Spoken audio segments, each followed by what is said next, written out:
Express hotel पॉसमध्ये billing process, KOT generation, bill process बघायची. पी-ओ-एसमध्ये पॉस फी ऑप्शन ओपन करणे. ह्याच्यामध्ये सेक्शन वाईज टेबल्स दिसतील. जे टेबल ग्रीन कलरमध्ये आहेत ते टेबल फ्री आहेत. जे टेबल रेड कलरमध्ये जे पेंडिंगसाठी आहेत. आता टेबल नंबर 3ची ऑर्डर घेण्यासाठी 3 नंबरला क्लिक करणे. मेनूचा कोड माहिती असेल तर तो मेनूचा कोड टाकणे. जसे की चिकन पराठा 140 नंबर, क्वांटिटी 2. त्याच्यानंतर टाकणे टिक्का. जर मेनूचं नाव माहिती असेल तर नाव टाईप करणे. क्वांटिटी 2. 55 नंबर चिकन बिर्याणी फुल, क्वांटिटी 3. रोटी. डिशचं नाव सर्च करताना शक्यतो डिशमधला जो शब्द कॉमन नाही आहे तो टाकणे. उदाहरणार्थ पनीर जर टाकलं तर पनीरच्या सगळ्या डिशेस लोड होतील. त्याच्याऐवजी आपल्याला हंडी पाहिजे तर हंडी टाईप करणे म्हणजे फक्त 3 किंवा 4 ऑप्शन्सला आपल्याला मिळून जाईल. जसे की पनीर, चिकन, मटन, मसाला अशा शब्द न टाईप करता समजा पनीर हैदराबादी पाहिजे असेल तर HYD हैदराबादी टाईप करायचा. जेणेकरून आपल्याला तो मेनू लवकर सापडून जाईल. त्यानंतर के-ओ-टी एंटर प्रेस केल्यानंतर के-ओ-टीचं ऑप्शन्स येईल. प्लस केल्यानंतर आपली के-ओ-टी प्रिंट होईल. तर हा टेबल नंबर 3ची के-ओ-टी जनरेट झालेली आहे आणि त्याची प्रिंट किचनला गेली. त्यानंतर हा टेबल आपल्याला ऑक्युपाईड स्टेटस म्हणजे ब्ल्यू कलर्समध्ये दिसेल. तो ओपन केल्यानंतर जो त्याचा ऑर्डर मारलेला मेनू आपल्याला इथे दिसून जाईल. ह्याच्यामध्ये आणखी मेनू ॲड करायचे असतील तर परत मेनूमध्ये जाऊन मी मेनू ॲड करेन जिरा राईस फुल, क्वांटिटी 2. पुन्हा एंटर करणे, परत एंटर करणे, परत के-ओ-टी करणे, परत एंटर केल्यानंतर के-ओ-टीची प्रिंट किचनला परत जिरा राईस फुलची फक्त के-ओ-टी जाईल.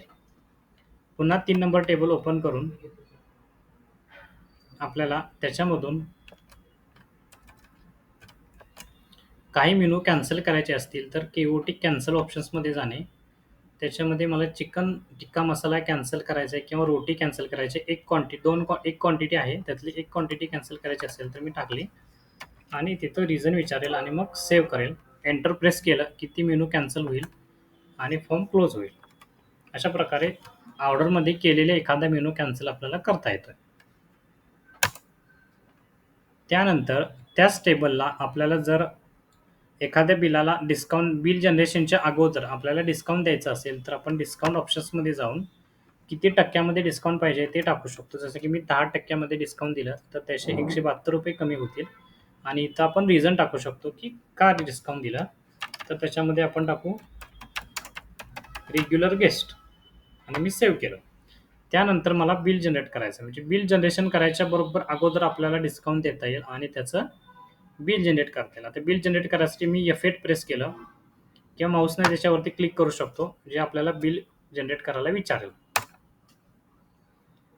अशा प्रकारे त्या टेबलचं बिल जनरेट होऊन तो टेबल अनसेटलमध्ये पडेल म्हणजे पेंडिंगसाठी टेबल राहील.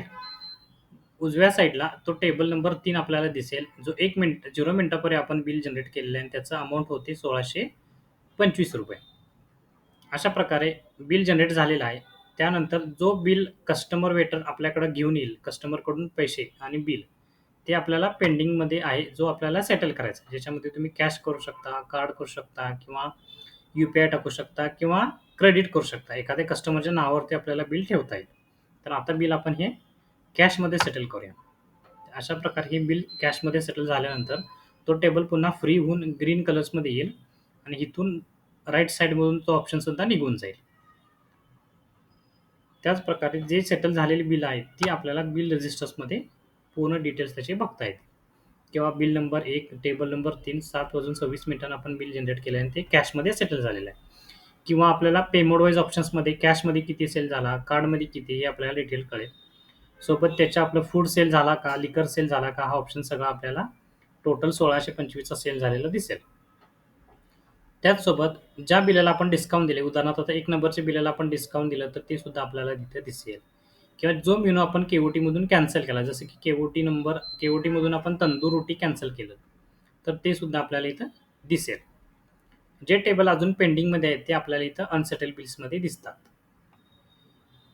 याची प्रिंट करायची असेल तर प्रिंटला क्लिक केल्यानंतर थर्मल प्रिंटरला आपली प्रिंट जनरेट होईल, ज्याच्यामध्ये हा सगळा ऑप्शन्स जो दिसतोय तो सगळा आपला प्रिंट होऊन जाईल. ही डेली समरी रिपोर्ट आहे, जो रात्री at the end of the day cashier report जो म्हणतो आपण, तो रिपोर्ट हा आहे. ह्याच्यामध्ये सगळे डिटेल्स आपल्याला येतील आणि ह्याच रिपोर्टनुसार कॅशियरनं त्याच्या दिवसभराचं जे काही काउंटरचं क्लोजिंग आहे ते करणं गरजेचं आहे.